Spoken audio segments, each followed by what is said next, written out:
Convido a startup Troco Dados. Olá, eu sou da Troco Dados, eu sou a Fabiana, e eu faço uma pergunta. Para onde vai o dinheiro dos nossos impostos? Na verdade, essa informação ela já está ao alcance de todos nós, através dos portais de transparência dos governos na internet. A questão é que não é muito fácil mexer nessas informações. Geralmente, a maioria de nós fica sabendo dos escândalos, por exemplo, através de notícias. E é por isso que a gente está aqui hoje. A gente acredita que os jornalistas precisam ser capazes de lidar com grandes volumes de dados.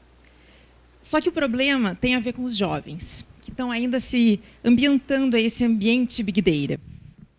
O nosso problema é que a maioria dos estudantes de graduação de jornalismo hoje não sabem encontrar e interpretar bancos de dados, as informações de bancos de dados públicos na internet. E aí a gente começou a mapear essas dificuldades, entender essas dificuldades, e começamos primeiro criando uma página no Facebook para ver se tinha interesse, né? E começamos a dar dicas, né, através de vídeos, especialmente para quem está começando, para os iniciantes. A partir disso, a gente criou um questionário para perguntar quais eram essas dificuldades. E começamos a entender que tem a ver com compreensão de questões lógicas e o uso de planilhas, né? Esse pessoal não é muito da área das exatas, então a gente tem aí um desafio pela frente. Aí que a gente começou a pensar em negócio. E começamos pensando em oferecer cursos focados nos fundamentos. O que significa? Focar em noções de estatística, de matemática, de planilhas, visualização de dados e lógica de programação. Só que de um jeito, num ambiente lúdico e colaborativo. A ideia é focar tudo em notícias, desafios reais, afinal, temos bancos de dados abertos, reais e acessíveis. Como é que a gente pode monetizar isso? A gente pensou começando com cursos de extensão híbridos, que são presenciais, mas também com cursos à distância, principalmente exercícios à distância, pagos pelos alunos ou através de convênios com universidades, por meio de editais, e através de patrocínios de empresas de tecnologia, que podem nos ajudar a criar hackathons, eventos, e também com a parceria de eventos de veículos de comunicação. E criamos uma sequência de instruções, que são, na verdade, o conteúdo, né? Criamos uma rota exploratória para que esses alunos façam isso através do computador. Mas, mais ou menos, pensando no Google Maps, a gente foi da teoria à prática básica, entendendo quais são os instrutores, em que momento eles precisam de instrutores e que momento eles precisam de materiais didáticos específicos.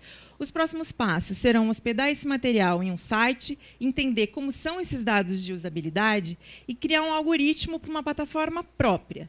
Por quê? Porque a gente quer fazer hackathons online, efetivamente fazer os jovens colocarem a mão na massa. Um desses exemplos pode ser, de monitoramento, pode ser os Objetivos de Desenvolvimento Sustentável. A ONU nos traz 17 opções de investigação que esses jovens podem nos ajudar a atuar.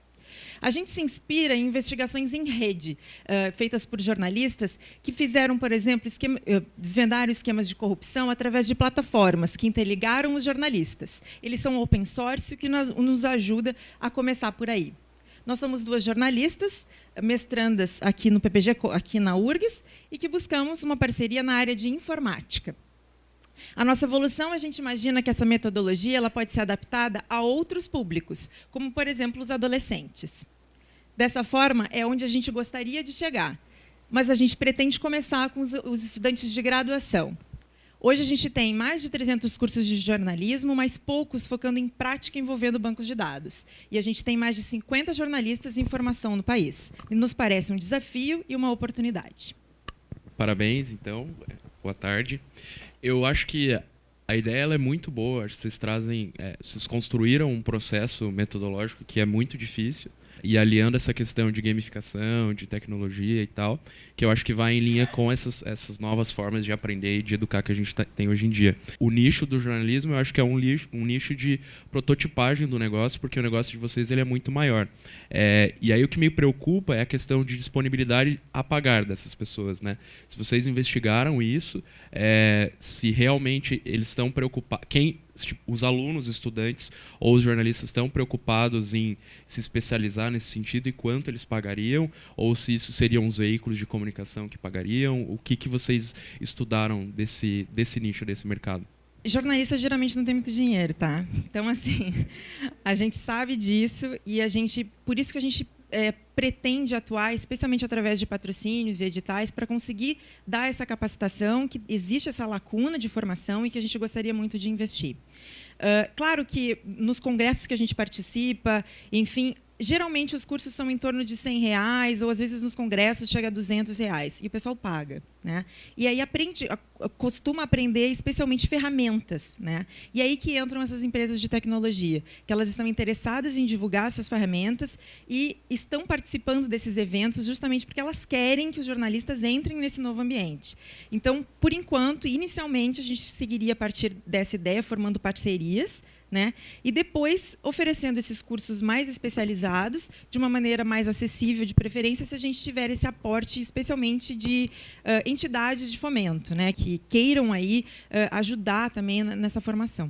Por exemplo, você colocou a página da internet lá, 300 e poucas curtidas, legal que você está dando conteúdo, mas está dando conteúdo de graça, né? Então, beleza, quer pagar 10ão, será que eles pagam? 20ão, 30ão? Então, acho que é legal, todo mundo acha, de graça todo mundo gosta, mas na hora que tiver que pagar, eu acho que é esse ponto que vocês precisam levar em consideração ali. Legal. Na rota, o que a gente pensa é que, depois de passar pela rota básica, ali as pessoas vão começar a entender em que tem dificuldades. Os módulos pagos estariam efetivamente ao longo dessa rota, oferecendo justamente quando a dor pega, é que a gente oferece um produto que seja acessível, mas que a pessoa consiga ir adiante. Eu tenho uma dúvida. Quer dizer, vocês baseiam bastante em oferecer cursos, né? O modelo de negócio de vocês.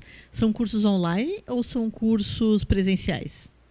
Na verdade, a gente quer estabelecer um modelo híbrido inicialmente, justamente para testar a plataforma. Então, a gente quer colocar num site, usar o site durante as aulas presenciais, para justamente coletar dados de usabilidade e sentir onde é que eles efetivamente param. Num exercício, né, dá exercícios à distância, testa para ver como é que funciona, e aí, efetivamente, depois, a gente consegue jogar tudo online, sabendo exatamente onde é que exatamente eles têm dificuldade. O que a gente notou assim foi, conversando com os alunos e por meio de pesquisas, que eles têm dificuldades, eles não conseguem muitas vezes completar esses cursos online que são oferecidos por entidades. E por isso a gente quer pegar também os fundamentos, trabalhar desde o início, desde o beabá, para fazer uma construção, uma caminhada em jornalismo de dados e em como trazer essas informações. Uma preocupação que eu tenho é que, na verdade, quando as pessoas escolhem cursos, sobretudo cursos que elas vão pagar, o que pesa muito na escolha é a reputação da instituição, né? Elas fazem na URGS porque é URGS, ou elas fazem na FGV, esses big names, assim. Como é que vocês resolvem esse problema? Como é que vocês vão se vender? Qual é a reputação que vocês têm para garantir que o curso será bom? A gente, mapeando os nossos concorrentes, que na verdade a gente enxerga muito mais como parcerias nessa área do pessoal do jornalismo que está atuando nessa área de dados, a gente enxerga que a prática inspira. Então, especialmente essas pessoas que já estão trabalhando, que têm nome no mercado, às vezes até com prêmios e tudo mais, seriam nossos possíveis instrutores ao longo da rota, de forma que a gente possa atuar também inspirando através de reportagens reais, por isso, né, premiadas, que tiveram grande repercussão e impacto na sociedade, e a gente traz essas pessoas convidadas como editores, né, como aconselhadores, na verdade, desses alunos, para construir a próxima geração, mas também trazendo essa relevância, tanto para o jornalismo, como para o trabalho efetivo que eles fizeram. Parabéns pela apresentação. Eu gosto bastante desse mercado. Eu tive a oportunidade de conhecer, não sei se vocês já conheceram a Aos Fatos, que é uma plataforma de fact-checking. E para mim é uma plataforma fantástica. Eu conheci a empreendedora, ela também ela é sensacional, fora da curva. Eu me lembrei muito dela quando eu vi vocês falando e não sei se vocês poderiam ir por esse caminho, enfim. Eu gostei da ideia do curso. Eu tentaria validar pelos grandes marketplaces de cursos, né? O Udemy e o Udacity. Acho que vocês vão ter mais facilidade para validar.